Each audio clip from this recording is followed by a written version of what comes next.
to put in a plug for the library. Yesterday I went to maybe their fourth in a series of Smithsonian programs. Keep telling you about them, but you need to go to those. They are awesome. And yesterday we talked about 6 different people who influenced the character of the United States by things that they did for us.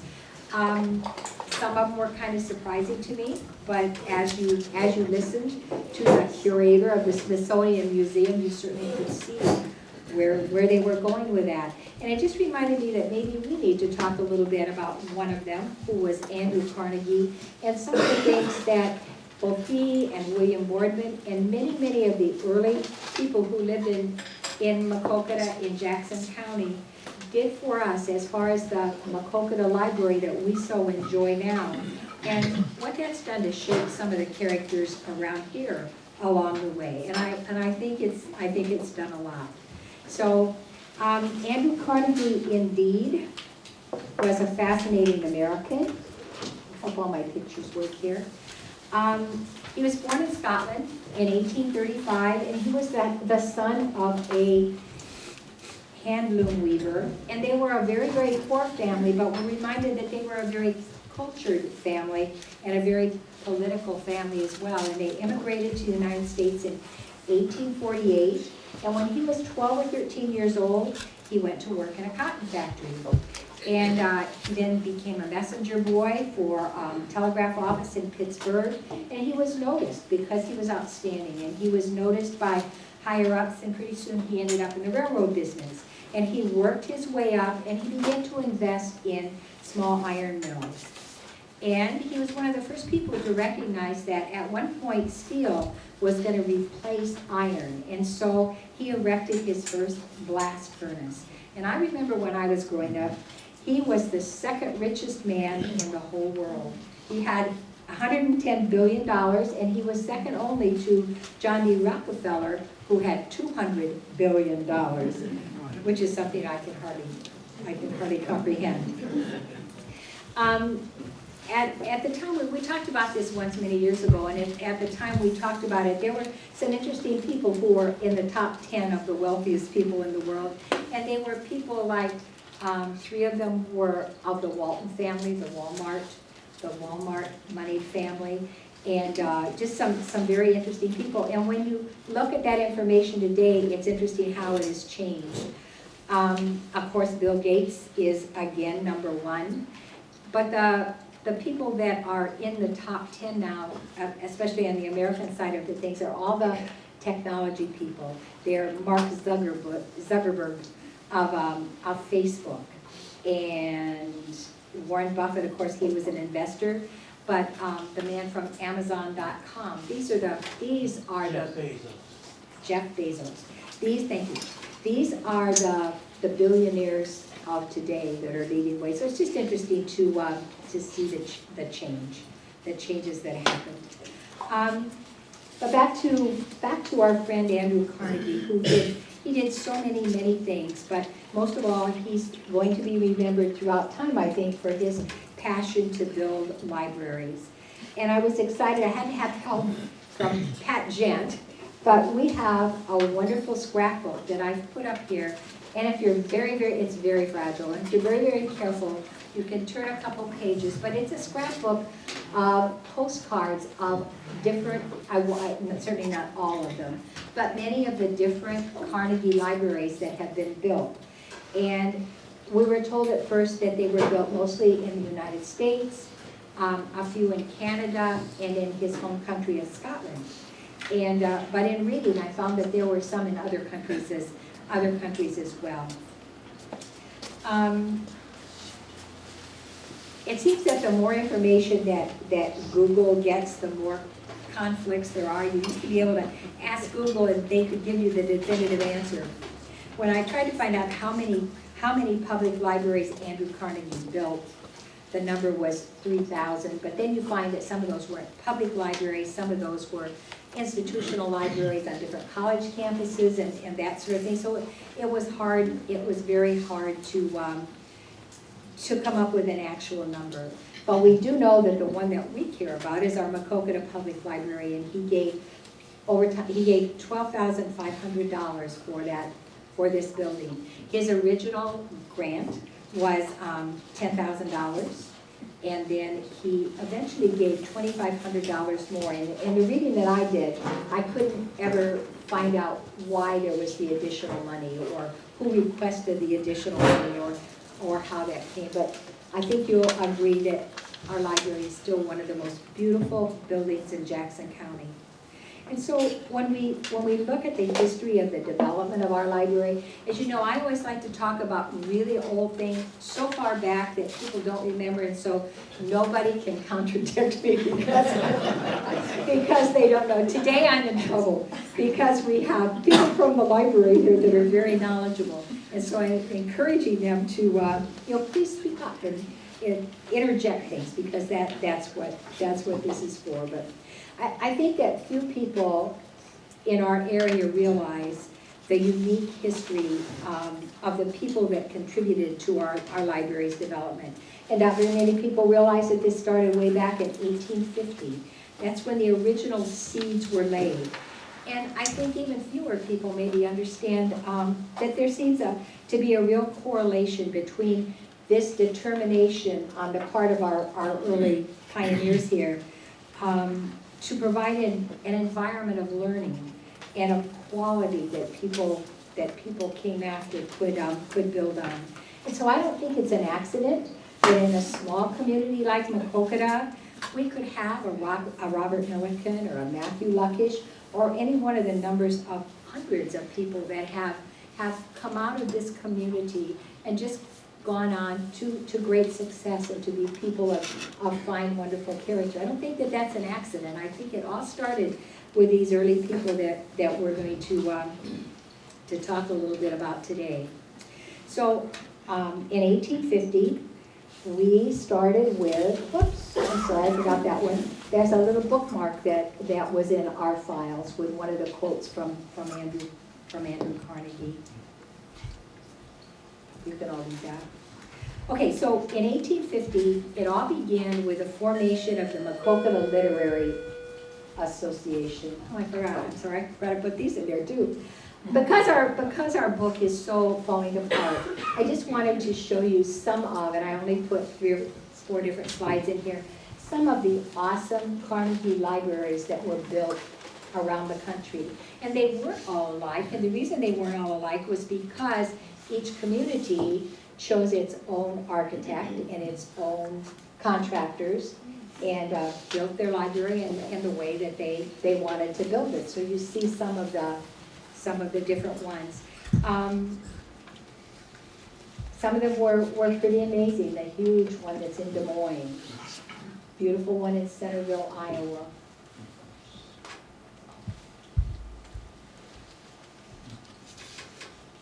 Okay, I think I missed one in there somewhere. Okay, so you recognize there J.E. Goodnow, the father of Maquoketa, and his wife, Eliza, and Pierce Mitchell. And Mr. and Mrs. Pierce Mitchell were some of the people from the very beginning that wanted a library, that recognized that we needed to have a library. It was 1850 was 12 years after Goodnow first came here, and the Civil War was just 10 years away. But they laid the foundation for a really successful community for us. They started churches and they started schools, and now they wanted this library so we could have wider knowledge and more education. And it's hard for us, I think, to realize that this was the frontier and that books were very scarce. And some families in their homes had no books because books just weren't available. And so books were rare and they were precious and very, very hard to come by. The first document that we found about the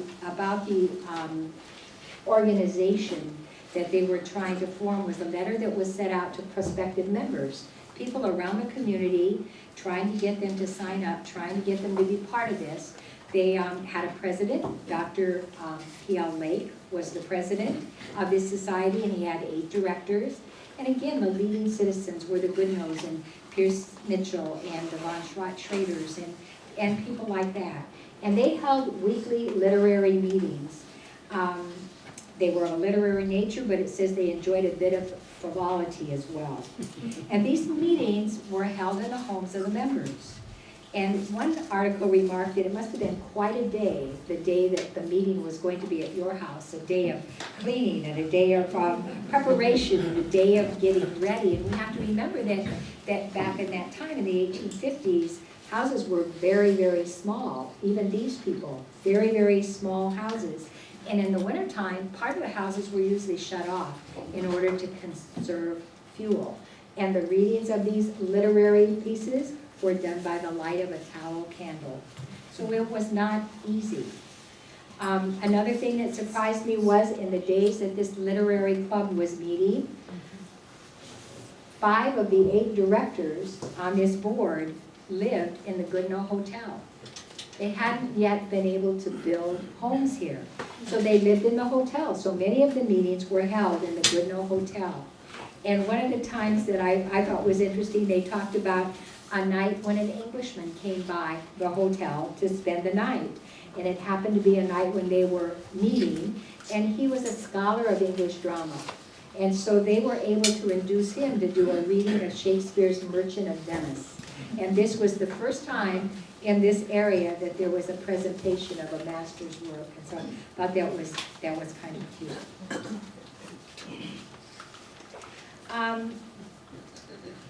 After about 3 years of having these meetings, they had exhausted every single book, every single piece of literature that there was in the area. And remember, there was no lending library that they could go through. The railroad didn't even come this far yet. They had no way to get additional information. So they decided that they had to do something, and they looked to the women to do it. And on the insistence of Mrs. Pierce Mitchell and Miss Charlotte Walker, they developed a little sewing circle. It was organized. They duly officered adopting a constitution, which you see here, and they had bylaws, and their purpose was to raise money for the public museum. And the first meeting was in December of 1854, but this sewing circle included many men. The men's dues were 50 cents. The ladies' dues were only 25 cents.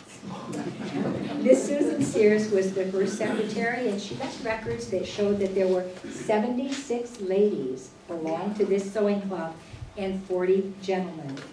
And so they soon had to search for a larger place to meet, and by then the Oddfellows had their hall here, so they met at the Oddfellows Hall.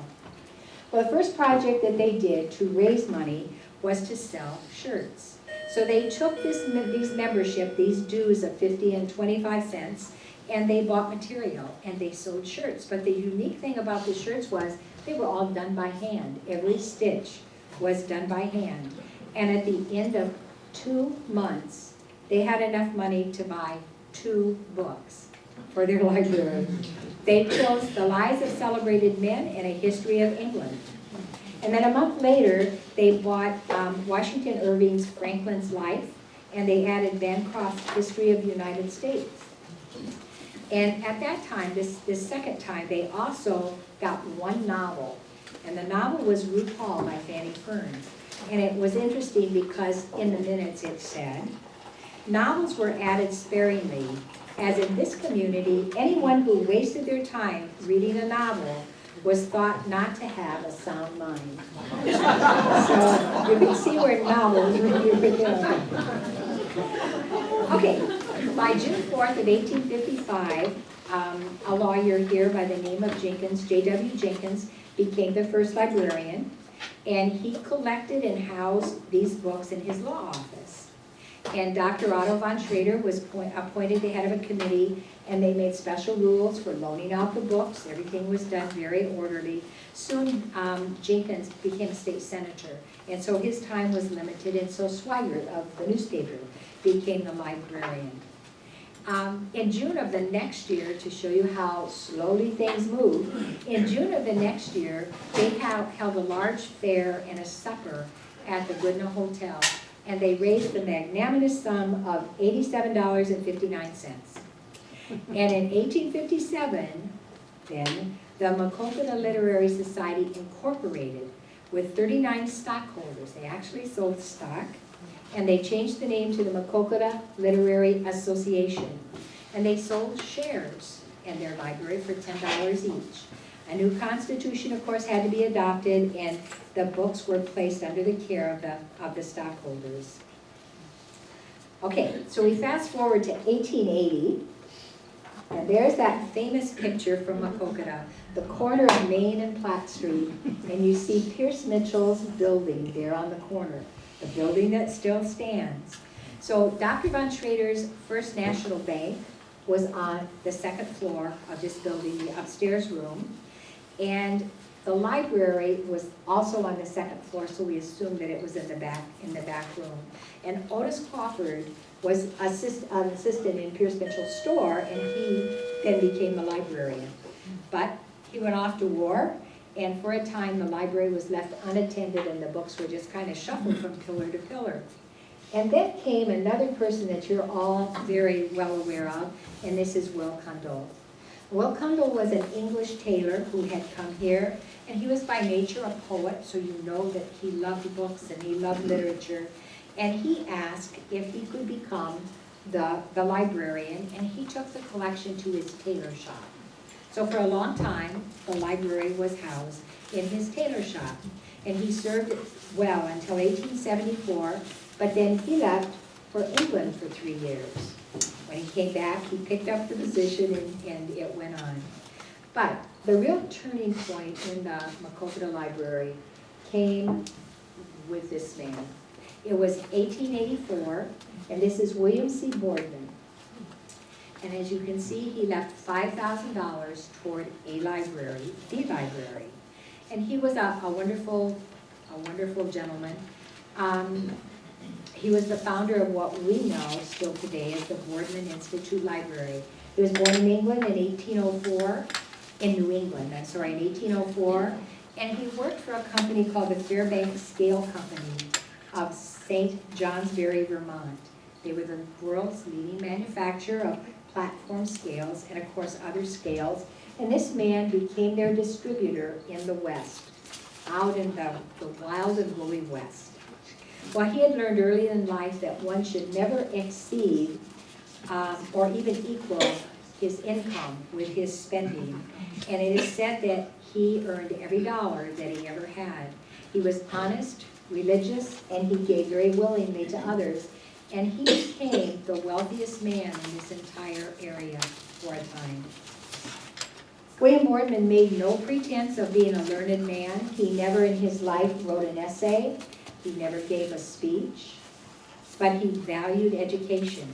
He knew his business well, and better than anybody, he could explain the scientific works and merits of his scales. And he continued to sell his scales, but he laid the foundation for his wealth in 1855 when he purchased 1,000 acres of land in western Iowa. And at that time, the very best government land could be bought for $1 an acre. And he knew the value that he had, and this is how he made his fortune. Well, he was very, very much a part of the Congregational Church, or the UCC Church. We're going to be talking a lot about that church this year because, and William Boardman, because the church is celebrating its 175th anniversary. And it's been such an important part of the history of this area all through this time. Well, the Boardmans had been members of a Congregational Church for over 50 years, first in the East and then out here in the West.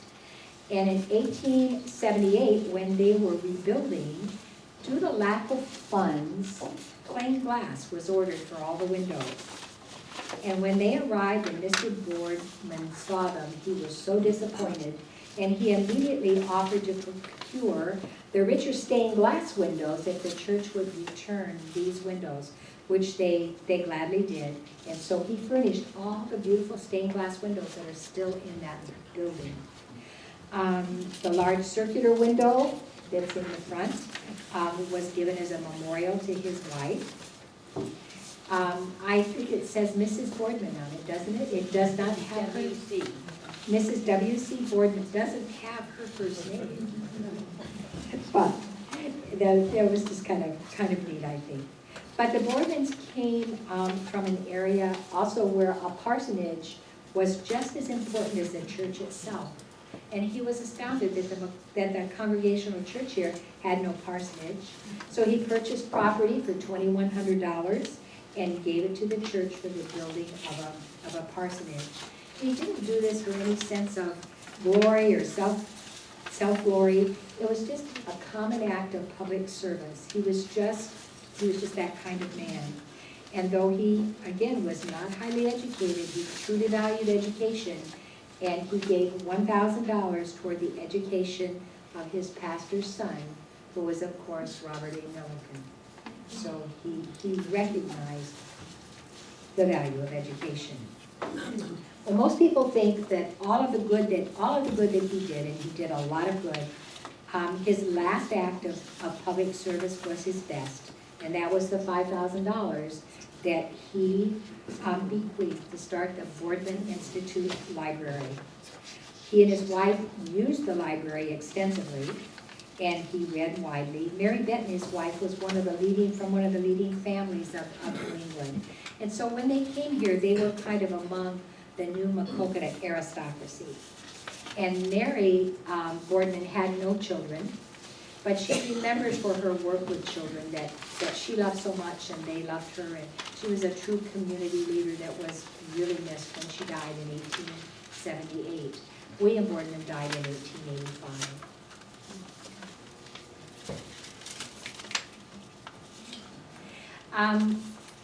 There were stipulations to Boardman's bequest, as there always are. And he wanted a library that was an incorporated society, and it had to have a paid-up capital of $500. And it had to all be formed within 1 year of his death. You remember how long it took the Literary Association to buy just 2 books. Well, how long was it going to take them to come up with $500 in a year?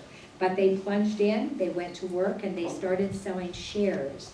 They sold these shares, this one's a little later, they sold these shares for $10 each. And of course, anybody who owned shares in the old association was given a corresponding amount of shares in the new library. But they worked hard, they had a lot of support, and soon the Boardman Library was a reality. And its purpose? For the diffusion of knowledge and the promotion of science and art. No novels listed. They sold reading tickets to their members. I guess that was a form of membership. A reading ticket was $1.50 a year. And by 1886, they had 600 books purchased and on the shelves. Cost them $618. So those books were not very expensive. They had 150 books on order. And it was interesting, too, that this new association took over 600 donated books from the previous association, but they only found 500 of them worthy to be put in the new library. So the total volume of books was 1,108. By 1880, there was 1,631. By 1900, there was 3,394. How many books do we think there are today? Round figure. Anybody? Minimum, I'd say 25 to 26,000. Wow. Depending on how many they sell at the book sale. True. That's true. Mr. Henderson served as one of the first librarians. Jessie Gilfillian took over, Kate Colville, and then came Ida Simpson, and we all know of Ida Simpson. She was a great librarian. She served there for over 30 years. And she was the first librarian in the new building. Okay, so we're back to Andrew Carnegie. It was 1904 when the library was assured that they were going to have a permanent home through his $10,000 gift, and he had already given at the time of the Maquoketa Library, He had already given 40 buildings in Iowa alone, 40 libraries he had already built. Well, they jokingly, and I guess it's not such a joke, they called it a grant, the first matching grant in the area is what they called it, because the people of Maquoketa had to raise $3,715 in order to sort of seal the deal. Carnegie's gift was the building, but the people's job, their part, was to purchase the land and the fixtures for the building. And the man that led the charge to get this library in Maquoketa, the man who was in contact with Carnegie and was kind of the go-between between Carnegie and the Maquoketa City Council, was Dr. David Luce. He was just an awesome, awesome person. He answered all the pertinent questions that the Carnegies needed to know in order to secure the building here. In 1902, 2 years before it all happened, the citizens of Maquoketa had to vote. There was a vote, and they voted 4-1 to approve the acquired library tax. It had to be not less than $1,000 a year. And at that time, 16 people, 16 of the leading citizens, pledged $50 each to purchase this land where the library sits today from Dr. Luce. Dr. Luce had bought that land years earlier because he truly believed that one day that land would become the site of a beautiful library. Mayor Stevens, the mayor at the time, appointed a 9-member library board and wrote Mr. Carnegie's secretary that all of these actions had been taken and that we were ready to begin building as soon as the $10,000 could be obtained. The architects, I think, were Netcock and Donnan of Monticello. They were the chosen architects. And it was difficult because evidently they talked to many different architects and thought, this is the one, this is the one. So depending on what you read, it's hard to know when you're at the bottom line. And Hancock and Thomas were the local contractors. They obtained the job with a bid of $9,247 of the $10,000. That was without plumbing and heating and without furnishings. So again, the estimate was that by adding the plumbing, the heating, and the furnishings, it would be $11,000, which was $1,000 over Carnegie's gift. And like I said, later another $2,500 was received from Mr. Carnegie, so his total gift was $12,500. Don't quite know how that all happened. But they predicted that when the building was complete, with the cost of the site, the cost of everything, it would have cost $16,000. And that the dedication would take place January of 1904. So this is an article from the fall, 1903. It looks like the library is just about complete, at least it even looks complete. So everything was going along really smoothly. It was built, things were wonderful, and then all of a sudden there was a hitch because it was realized that the bequest from Mr. Boardman required that the library take his name, Boardman Institute Library. And so that was a problem that arose as they tried to put the Carnegie Library, to put everything together. So it was finally decided that a merger could take place and still comply with the terms of Boardman's will if they divided the library in half. Does that sound right? Well, we have the Boardman rule. Okay, the Boardman rule. Okay. All the reference books were placed on the south side of the building, and that side will always be known as the Boardman Reference Library Room, right? And it's still that way, right? The north side of the building contained the fiction and the classics, and it's called the Carnegie Library. And that's how they sort of got around this thing. It works. This is a program from the dedication of the library in 1904. It's kind of dim. I hope you can see that. So we can turn some more lights on. So that is, and you'll see names there that you recognize. They had an orchestra that performed, though they didn't name it. I see the Nora Tubbs there. and a lot of names that you will recognize it. I'm sure that it was just a fantastic event. Ida Simpson, as we said, was the librarian also, thank you, was the librarian also before the new, and she was the first librarian in the new building. And in an interview, she said that she was paid $12 a month. And for that, just like the country school teacher, she was expected to do all the janitorial work. But Ida Simpson was an awesome person. She kept special scrapbooks of the library. And some of those, at least, I don't know that all, but some of those were donated to the Historical Society in 1872. So we do have those for anybody who wants to look at them. And basically where most of this information came from. Ida Simpson resigned in 1920, and then a lady by the name of Helen Morris was elected to be the librarian. So there is a photograph in 1904, in the first year at least, with Ida Simpson behind the desk. And we don't have, maybe hopefully you do, we don't have very many photographs of the inside of the museum, of the library back in the day.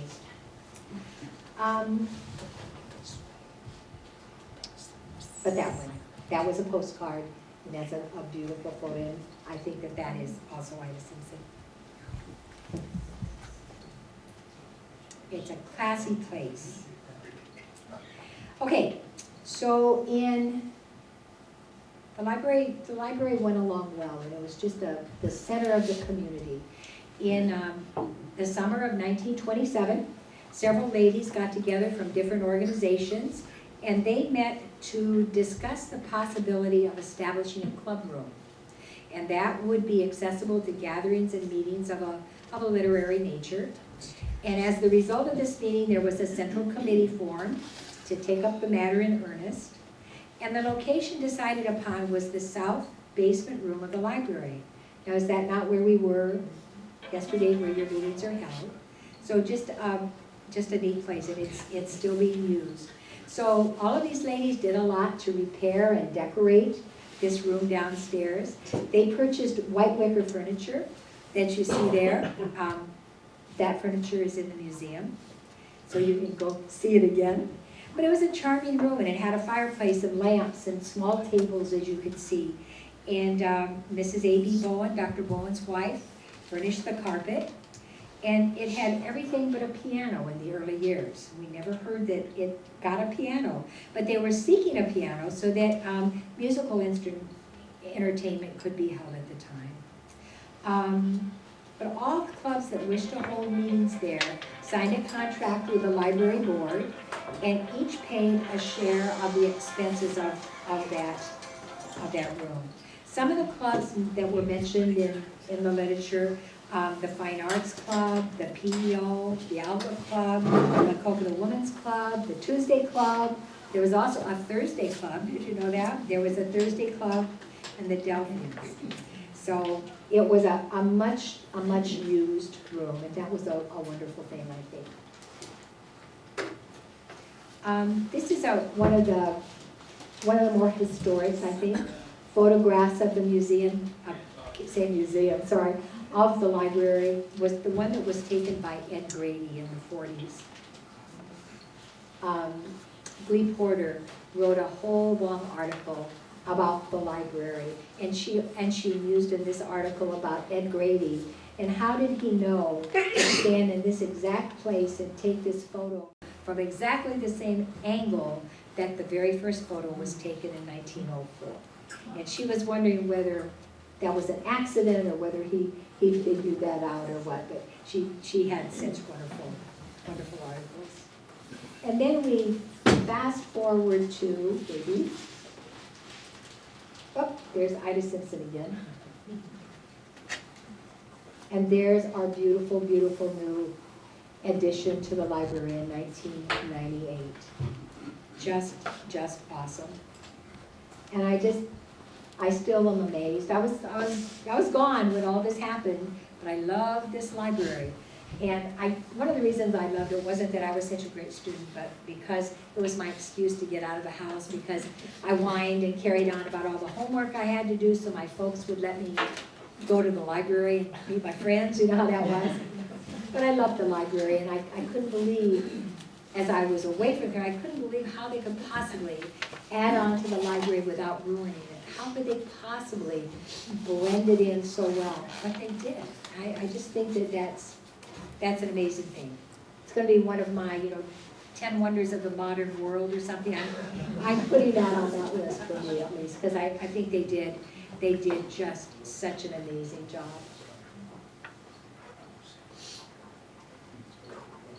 And then I just wanted to say what an important day this was. You can see Karen Manning there. She's been such a faithful librarian all this time. But I just thought it was a wonderful thing when they finally got their certificate of accreditation. Really important thing.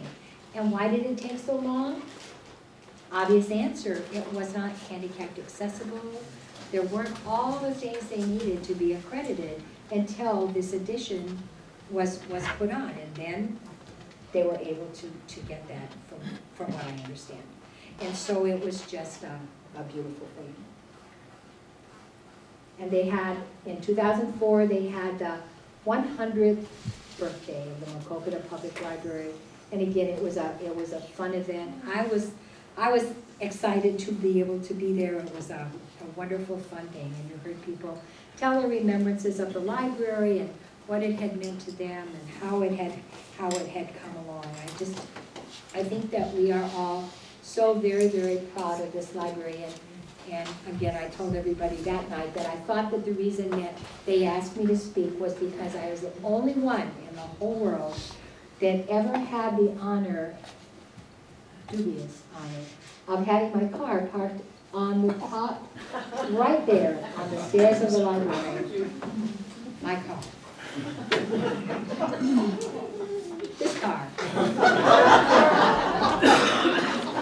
This is my little Crosley. My dad took it in on a bill when I was in high school. So I got to drive this little car. We did paint it. It did look a lot better.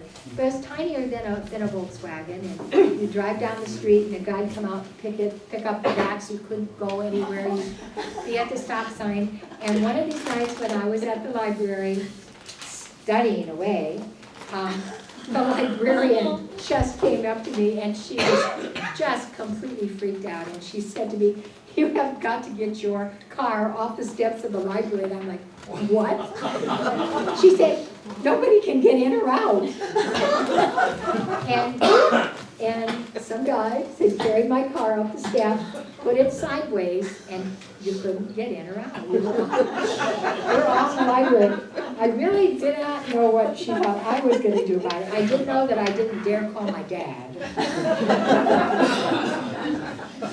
But luckily, I think some of you remember Freddie Clark and my cousin Corky, and there were a group of people like that got together and they took it back. Of course, they may have been the ones that put it up there in the first place. I'm not sure. But anyway, those are just some of my memories of our wonderful, wonderful library. And I would like to know if any of you have things that you would like to say or memories that you would like to share. Richard? Maybe you don't know, but when I was in elementary school, I'm just trying to figure out, because the children's library was over in that section, and I was just wondering when it was changed from that ladies group to the children's library before they added the existing. So was the children's library on there? I was gone then. Were the children's, was The children's library was in the downstairs on the south end. Okay. And if you go into the library now, they actually took the mantle that had been in the downstairs fireplace in that downstairs south room, and they moved it upstairs. So if you go into the old library, first floor, south end, you'll see the Federated Women's Club mantle. It says it right on there. I'd also like to point out a couple of other things. Mr. Boardman, his legacy lasted and lasted and lasted, because it was not until the late 1980s or early 1900s that the board that was administering Mr. Mr. Boardman's funds, which were used for periodicals, newspapers, magazines, finally decided that they were going to turn those funds over to the regular library board, and they were going to disband. So it lasted, his gift, it's still separate in library funds. It's still designated, but the Boardman board terminated its existence back in about the late 1980s, early 1900s. I also want to point out a couple of other things. First of all, we also have local authors there. Maybe one of the latest is David Roshheim's books. If you remember Jerry Maples, he's got some books there. But one book that we always had trouble maintaining in the library because it was always stolen was The Changing of the Guard. Now, I don't know how many of you remember that one, but I'm not even sure we have one now because they always disappeared. And I find from Bonnie's talk, it really is kind of interesting, the number of people, these women's groups, the people that got together to found the library. When we put on that second edition, there was that same feeling in this community. Everybody was involved. Kids were donating pennies, women's clubs, organizations, so that community spirit was really prevalent, not only in the building of the first library, but also of the addition. Wow, that's great. Thank you. Lynn? And there's about 4,000 to 5,000 people a month that go into that building, Isn't that awesome? because they keep track. All the librarians have a little A clicker, little clicker. and every time somebody comes in, they click. So we know it's 4,000 to 5,000 people. Wow. Now, they That- might just be coming to use the restroom or, you know, but But they're in there. they're in there. Some people learn by osmosis, I'm told. That's true. That's And good. you know, that's the first time I realized that all libraries hadn't been free, because I said to somebody, why does it say Maquoketa Free Public Library? And that's when I found out that it was like by subscription, if you wanted to check out a book. So, We're so fortunate. Denise? I just want to give credit to a few people. One, we had a Eunice Boardman that was a teacher here. I don't know if she was any relation or not. Okay. And then Mrs. Sharp was librarian and helped us, everyone, with their finding books and with their studies, and she was just wonderful. And then Donna Joel. Yeah, and then John Cressy, a classmate, did a lot of the building on the new part. On the new part? Or, I don't know what his involvement was, but yeah. he did. Sure. Oh, awesome. Any, Sarah? So the women's room was in the basement on the south end, right? Yes. And there was a children's room at one time? When was? It became a children's room. First it was the women's. The But women's I thing. remember at least in the early 70s, that was the nonfiction collection was in that room. It would have been the children's library in the I know 80s because I and worked there. 90s. And my favorite job working at the library was manning the desk in the basement nonfiction room. Does anybody know when the children, I mean, I would imagine. It was in the that- library, it was in the basement in the 80s and 90s because my children were young then. Okay, I so- mean, libraries didn't have a children's section when it started, did they? I doubt. Well, back in the Do you know when they 60s. started a children's section at the The library? children's section of the library, as long as I can remember, was always downstairs in the south end. Well, before then, it was on the first floor before then. It was on the north side of the old building. It was children and young adults. I'm not used to being the older person. Marilyn? I remember being part of the human chain that we actually handed the children's books from one person to another, to another, to another. I don't know if anybody else remembers this, but I was part of the human chain that moved those books from upstairs Oh. to downstairs to the south room. Oh, cool. And then eventually, of course, after the construction was completed, it moved over to the new building. I don't remember that part, but I was part of the human chain that moved Oh, the that's stuff so to the neat. basement. Cool. See, everyone has nothing on you guys. That was, with their pipe, that was great. Any others? Any other remembrances of the wonderful library that we have? Our facts and figures. Pam? I grew up in Waverly, and I just would love to commend the people who had the foresight and the courage to say, no, we're not gonna destroy this library, because I grew up in Waverly, and we had a Carnegie library in Waverly, and our city powers to be put a metal shell around it. I kid you not, we needed more space, so we put a metal shell around it and destroyed the architecture. And it is so sad to go back to that corner in Waverly, Iowa, because that's where my Carnegie library was that I grew up in, and it's gone. It's still inside that metal shell, but it's gone, and now the library's moved, you know, and I look at this and I just think, oh, thank you so much. Wouldn't Andrew be proud of? Oh, absolutely, absolutely. Even more And I sad did- is that Waverly's situation was not unique. Yeah, Happened to a lot exactly. of Yes. Carnegie libraries. Yes. And If I they're did lucky, they were repurposed for something else, some but other a lot of things, them were. right, were You know if there was a destroyed. museum in the basement, because I grew up in Fort Dodge and we had a Carnegie library, and in the basement was this very dark museum.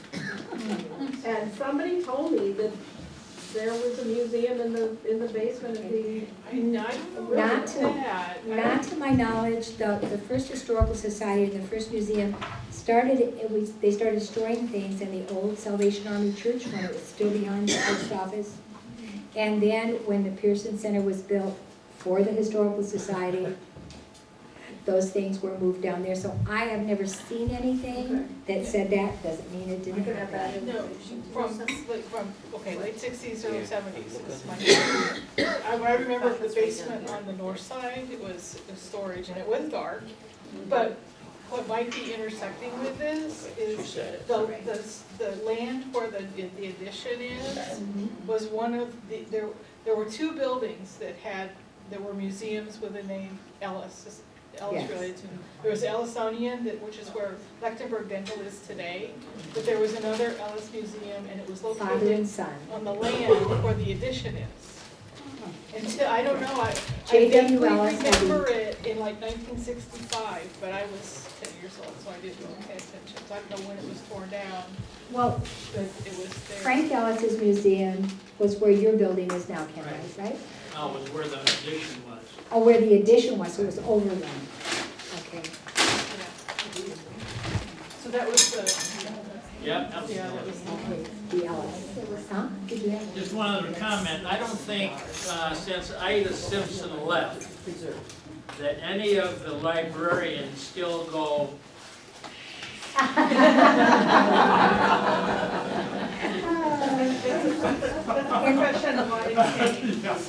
But Bonnie, I heard. Don't you think Hilma did when she was here? Hilma She was very Dole? quiet when Hilma